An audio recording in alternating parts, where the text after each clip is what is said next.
Bearing down on Louisiana and Texas, Hurricane Laura has grown into a life-threatening storm. Forecasters say Laura has undergone a remarkable intensification, becoming even more powerful than first predicted.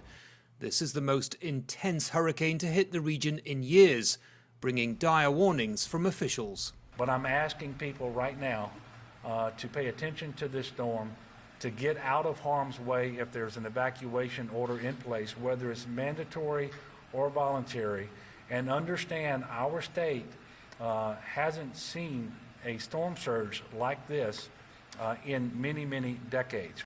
More than 500,000 residents have been evacuated. The National Guard has been deployed, and even those who'd normally ride storms out are taking no chances. We was gonna stay, but when they said the Category 4, that was it. Even though the house supposed to be, nah, I don't think so. I think it is better to leave because a hurricane brings tornadoes, so you never know what to expect when you're dealing with these storms. So the best thing is to evacuate if you can. Laura is predicted to bring with it a storm surge of up to 6 meters that could go inland for 50 kilometers along the Louisiana-Texas border. Forecasters call that unsurvivable, language not often used by the National Hurricane Center.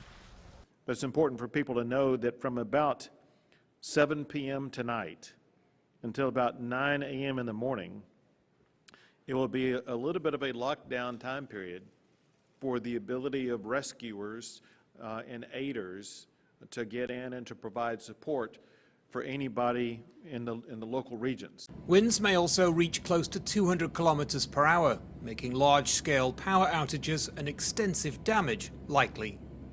A storm the size and strength of Hurricane Laura hasn't hit this region in more than a decade. To make things worse, it may coincide with high tide, making flooding and surges even more powerful. Even if that doesn't happen, forecasters say Hurricane Laura will be catastrophic. Evacuations have been complicated by the pandemic, with officials urging people to stay with family or in hotels. Now all millions can do is watch and wait as Hurricane Laura approaches. Andy Gallagher, Al Jazeera.